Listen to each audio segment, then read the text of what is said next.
नमस्कार दोस्तों, स्वागत है आपका प्रतियोगिता हाउस यूट्यूब चैनल में। दोस्तों, हम लोग पढ़ रहे हैं एनसीईआरटी ज्योग्राफी क्लास 6 और आज हमारा इस सीरीज में ये थर्ड लेक्चर है, chapter number 3 motion of the earth. तो मोशन ऑफ द अर्थ में यानी पृथ्वी की गतियाँ, पृथ्वी किस तरह से गति करती है और किस तरह से दिन रात होते हैं और किस तरह से ऋतु परिवर्तन होता है, वो आज हम इस चैप्टर में पढ़ेंगे। चलिए शुरू करते हैं। और सबसे पहले है रोटेशन। सबसे पहले आता है रोटेशन। रोटेशन को हम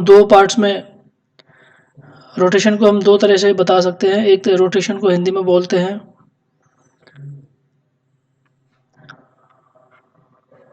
घूर्णन, और दूसरा रोटेशन का नाम है हिंदी में परिभ्रमण। दोस्तों, पिछले ग्लोब वाले चैप्टर मैंने आपको बताया था कि पृथ्वी जो है वो अपने एक्सेस पे रोटेट करती है। इसको अगर हम पृथ्वी मान लें और ये पृथ्वी का एक्सेस है, तो पृथ्वी अपने एक्सेस पे रोटेट करती है और वेस्ट टू ईस्ट रोटेट करती है। तो पृथ्वी का ये जो रोटेशन है ईस्ट टू वेस्ट, इस रोटेशन को हम कहते हैं पृथ्वी का घूर्णन या परिभ्रमण, या इंग्लिश में कहें तो रोटेशन। पृथ्वी एक घूर्णन कंप्लीट करने में 24 घंटे लेती है, यानी एक दिन। दोस्तों, यहाँ पे जितनी भी जानकारी कुछ आपको स्लाइड्स में मिलेगी और कुछ मैं जो बोल रहा हूँ वो इंग्लिश मीडियम के स्टूडेंट्स के लिए ये सारा जो पीडीएफ है वो लिखा हुआ है, बट हिंदी मीडियम के स्टूडेंट्स के लिए मैं जो बोल रहा हूँ line by line, word by word, वही उसके लिए नोट्स का काम करेगा। सो आप लोग इसको नोट डाउन करते रहिए। नेक्स्ट आता है रेवोल्यूशन। रेवोल्यूशन बोलते हैं पृथ्वी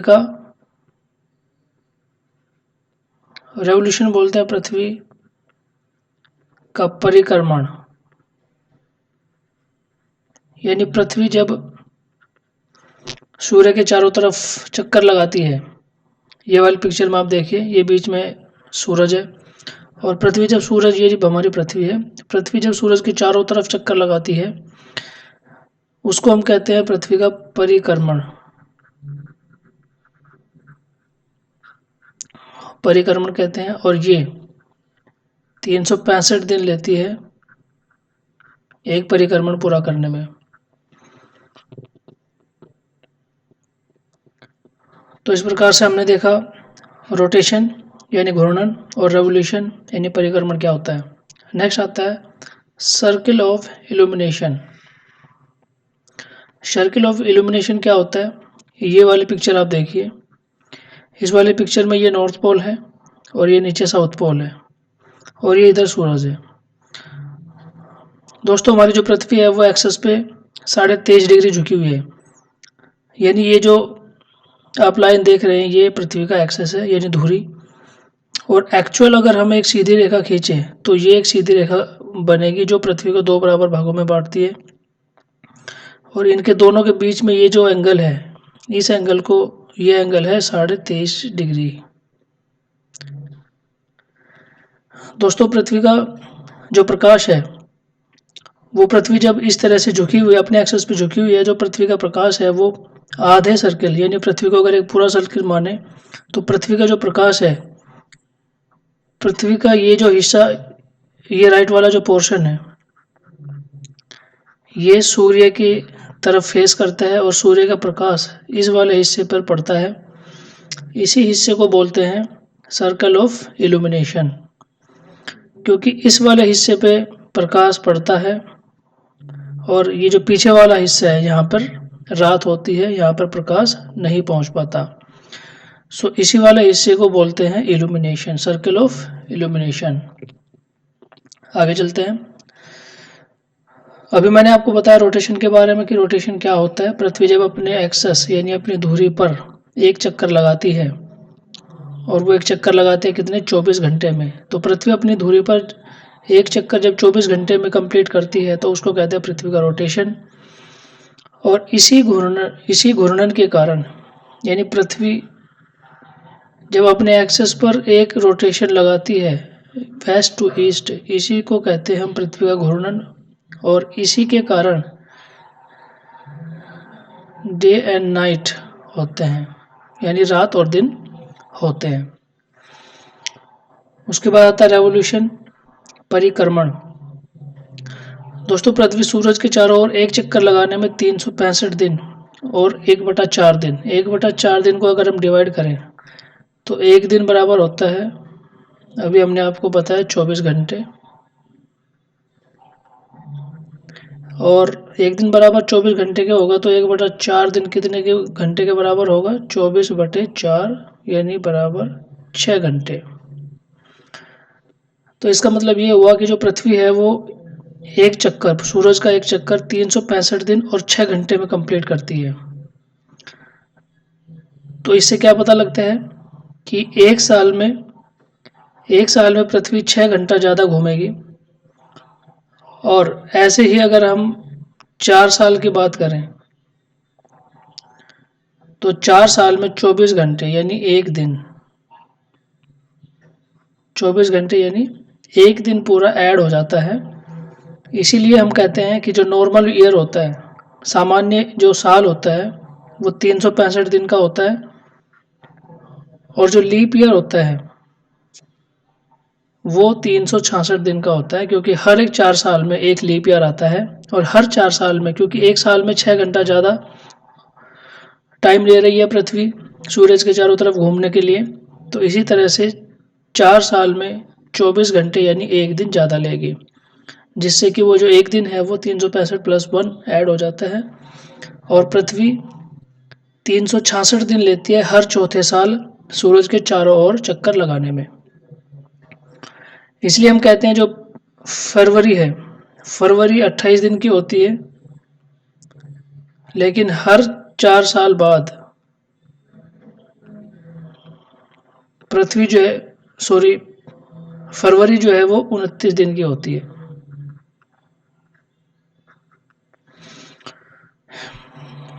तो ये हमने देखा रोटेशन, रेवोल्यूशन, नॉर्मल ईयर यानी सामान्य साल, और लीप ईयर। और लीप ईयर क्या होता है, आगे चलते हैं। ये जो पिक्चर आप यहाँ पे देख रहे हैं ये रेवोल्यूशन ऑफ द अर्थ यानी पृथ्वी के परिक्रमण, यानी सूरज के चारों तरफ पृथ्वी के परिक्रमण को दर्शाती है। इस पिक्चर को अगर आप समझ जाएंगे तो आपको पता लग जाएगा कि पृथ्वी किस तरह से रोटेट करती है और किस तरह से जो ऋतुएं हैं वो कैसे चेंज होती है, कैसे बदलती है। एक एक करके हम इसको समझेंगे। सबसे पहले हम इससे स्टार्ट करते हैं। ये हमारी पृथ्वी का डायग्राम है, ये नॉर्थ पोल है और नीचे ये साउथ पोल है। पिछली वीडियोस में हम देख चुके हैं कि जो हमारी पृथ्वी है वो वेस्ट टू ईस्ट रोटेट करती है। ये हमारा सूरज है यहाँ पे। तो अगर आप इमेजिन करें कि सूरज से निकलने वाली जो प्रकाश है वो इस तरह से पृथ्वी तक पहुंचेगा, सूरज से निकलने वाला प्रकाश इस तरह से पृथ्वी तक पहुंचेगा। और अगर आप इसको देखें, ये पृथ्वी का एक्सेस है, ये पृथ्वी का एक्सेस है जिस पे हमारी पृथ्वी रोटेट करती है। और अगर हम एक सीधी रेखा इस एक्सेस के पैरेलल, ये पैरेलल तो नहीं, इस एक्सेस यानी पृथ्वी के को दो बराबर भागों में बांटने वाली एक रेखा खींचें तो आपको दिखेगा कि इन दोनों के बीच में ये जो कोण बनता है ये बनता है 23.5 डिग्री का। और इस 23.5 डिग्री कोण के कारण ही हमारी जो पृथ्वी का ये वाला जो पोर्शन है इधर वाला, इस पर सूरज की जो किरणें हैं वो लंबवत या वर्टिकल या सीधी पड़ती हैं, जिससे इस पूरे हिस्से में अधिक गर्मी, अधिक धूप प्राप्त होती है। दूसरा पॉइंट यहाँ पे ये है कि हमारा जो नॉर्थ पोल है, हमारा जो नॉर्थ पोल है ये वाला पोर्शन, और नीचे जो साउथ पोल है ये वाला पोर्शन, चूँकि पृथ्वी 23.5 डिग्री अपने एक्सेस पे झुकी हुई है, इसी कारण से नॉर्थ पोल पे 6 महीने 6 मंथ दिन होता है, और जो साउथ पोल है वहाँ पे 6 मंथ नाइट होती है। उसका रीज़न यही है कि हमारी जो पृथ्वी है वो अपने एक्सिस पे 23.5 डिग्री झुकी हुई है, जिसके कारण सूरज से निकलने वाला प्रकाश पृथ्वी के इस हिस्से पर लगातार 6 महीने तक पड़ता रहता है। और ये जो नॉर्थ पोल वाला हिस्सा है, इस हिस्से पर सूर्य का प्रकाश 6 महीने तक लगातार प्राप्त होता है। इसमें कुछ टर्म्स दी हुई हैं इंग्लिश में, मैं आपको बता देता हूँ। जब हमारी पृथ्वी रोटेट करती हुई यहाँ पर पहुँचती है, यानी 21 जून की ये 21 जून, आप ये डेट याद रखिएगा, इम्पोर्टेंट है। 21 जून को सूरज का प्रकाश नॉर्दर्न हेमिस्फेयर यानी उत्तरी गोलार्ध में सीधा पड़ता है, जिससे वहाँ पर जो दिन है वो सबसे लंबा होता है और वहाँ पर गर्मी बहुत अधिक होती है। तो गर्मी का मौसम होता है इस टाइम यहाँ पे 21 जून की डेट को। लेकिन इसके विपरीत अगर हम देखें तो विंटर यानी जो हमारा नॉर्दर्न हेमिस्फेयर है यानी उत्तरी गोलार्ध, वहाँ पर होती है गर्मी, और उसी टाइम पर जो हमारा सदर्न हेमिस्फेयर है यानी दक्षिणी गोलार्ध है, वहाँ पर होती है सर्दी। इसके ठीक विपरीत अगर हम इस वाले फोटो की बात करें तो इधर भी सेम कंडीशन रहती है। जो सूरज का प्रकाश है वो सीधा पड़ता है इस तरह से, बट चूंकि हमारी पृथ्वी का जो रोटेशन है वो सेम उसी कंडीशन में होता है और हमारी पृथ्वी की जो पोजीशन है वैसे ही टिल्टेड होती है 23.5 डिग्री अपने एक्सेस पर। उससे क्या होता है कि ये पहला वाला जो पिक्चर हमने डिस्कस करी है, इसका ठीक उल्टा इस पिक्चर में होता है। यानी जब पृथ्वी रोटेट करती हुई ये इस पोजीशन पे आती है, और ये डेट कौन सी है, 22 दिसंबर। 22 दिसंबर की डेट को जो हमारा नॉर्दर्न हेमिस्फेयर है यानी उत्तरी गोलार्ध, वहाँ पे सर्दी होती है, और सदर्न हेमिस्फेयर यानी दक्षिणी गोलार्ध, वहाँ पर गर्मी प्राप्त होती है। इसके ठीक विपरीत अगर हम और ऋतुओं की बात करें, सीजन्स की बात करें, तो ये डेट आप याद रखिएगा 23 सितंबर और ये ऊपर वाले में 21 मार्च। 21 मार्च और 23 सितंबर। पृथ्वी का पोजीशन तो सेम ही रहता है, टिल्टेड होता है 23 डिग्री अपने एक्सेस पर। उससे साउदर्न यानी साउथ सदर्न हेमिस्फेयर यानी उत्तरी गोलार्ध में इसको शरद ऋतु बोलते हैं यहाँ पर, या ऑटम हम इसको कह सकते हैं। और जो हमारा नॉर्दर्न हेमिस्फेयर होता है यानी उत्तरी गोलार्ध, वहाँ पर बसंत ऋतु होती है। इसके ठीक विपरीत 23 सितंबर को जो हमारा उत्तरी गोलार्ध होता है वहाँ पर शरद ऋतु होती है, और जो हमारा दक्षिण गोलार्ध है वहाँ पर बसंत ऋतु होती है। ये जो पिक्चर है आप इसको एक बार और रिवाइंड करके देख लीजिएगा। इस पिक्चर के माध्यम से अगर आप इसको एक बार अच्छे से समझ गए तो आपको जितने भी ऋतु होते हैं, जितने सीजन्स होते हैं साल भर में, वो आपको अच्छे से समझ में आ जाएंगे। यानी इस पिक्चर का उल्टा ठीक यहाँ पे रिफ्लेक्ट होता है, और इस पिक्चर का उल्टा ठीक यहाँ पे रिफ्लेक्ट होता है। 21 मार्च को नॉर्दर्न हेमिस्फेयर में स्प्रिंग यानी बसंत ऋतु होती है, तो सदर्न हेमिस्फेयर में शरद ऋतु होती है। इसका ठीक उल्टा 23 सितंबर को नॉर्दर्न हेमिस्फेयर यानी उत्तरी गोलार्ध में शरद ऋतु होती है, वहीं दक्षिणी गोलार्ध में बसंत ऋतु होती है। तो इस पिक्चर के माध्यम से हमने देखा कि रेवोल्यूशन ऑफ द अर्थ, पृथ्वी के परिक्रमण करने से किस तरह से ऋतुएं चेंज होती हैं या सीजन्स बदलते हैं। तो दोस्तों आज का ये जो चैप्टर था वो इतना ही था। तो काफ़ी छोटा चैप्टर था बट इम्पोर्टेंट भी है। ये सीजन्स और ऋतुएं अगर आप इस पिक्चर के माध्यम से अच्छे से समझ जाएंगे तो आप लाइफ में कभी नहीं भूलेंगे। अब चलिए देख लेते हैं इसके ऊपर बेस्ड कुछ क्वेश्चंस तैयार किए मैंने, उनको देख लेते हैं एक बार। पृथ्वी की सूर्य के चारों ओर की गति को घूर्णन कहा जाता है। पृथ्वी की सूर्य के चारों ओर गति को घूर्णन कहा जाता है। आपको बताना है ये जो स्टेटमेंट है वो ट्रू है या फॉल। सोच लीजिए।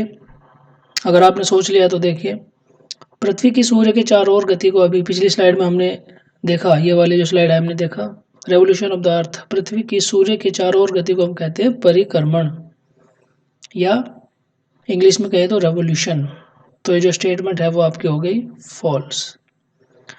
नेक्स्ट आगे चलते हैं। 21 जून को सूर्य की किरणें विषुवत वृत्त पर सीधी पड़ती हैं। 21 जून को सूर्य की किरणें विषुवत वृत्त पर सीधी पड़ती हैं। पिछले वाली स्लाइड में भी हमने आपको बताया था कि ये जो पोजीशन है पृथ्वी की, ये जो पोजीशन है वो, एक मिनट इसको मैं इरेज कर देता हूँ जिससे कि आपको थोड़ा अच्छे से समझ में आ जाएगा।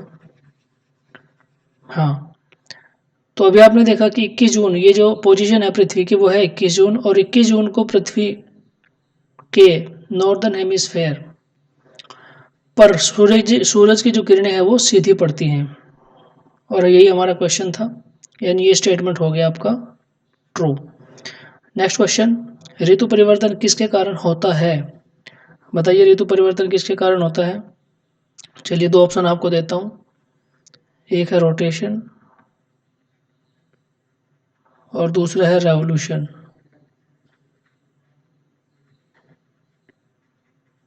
बताइए दोनों में से कौन सा होता है? जी हाँ, ऋतु परिवर्तन रेवोल्यूशन के कारण होता है, और जो दिन रात है वो रोटेशन के कारण होता है। रोटेशन यानी घूर्णन और रेवोल्यूशन यानी परिक्रमण। ठीक है, नेक्स्ट आगे चलते हैं। एक लीप वर्ष में कितने साल होते हैं?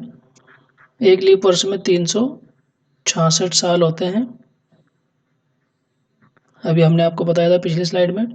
और 21 जून और 23 सितंबर को दिन और रात बराबर होते हैं। 21 जून और 23 सितंबर को, बताइए ये स्टेटमेंट सही है गलत? ये स्टेटमेंट गलत है, क्योंकि 21 जून नहीं है, यहाँ पे 21 मार्च है। 21 मार्च और 23 सितंबर को दिन और रात बराबर होते हैं। तो इस तरह से जो हमने पढ़ा उसका रिवीजन यानी उसकी प्रैक्टिस भी आप लोगों ने कर ली है। इस तरह से ये जो चैप्टर था काफ़ी छोटा चैप्टर था, बट बहुत ही इंपॉर्टेंट चैप्टर है दोस्तों। इस कोर्स को ज्वाइन करने के लिए आप ये जो यूट्यूब चैनल है प्रतियोगिता हाउस, इसको सब्सक्राइब कर लीजिए, और जो वीडियोज़ हैं वो और भी अपने फ्रेंड्स के साथ शेयर कीजिए ताकि सबको इसका बेनिफिट मिल सके। तो इस वीडियो में इतना ही है। Thank you very much. Thank you.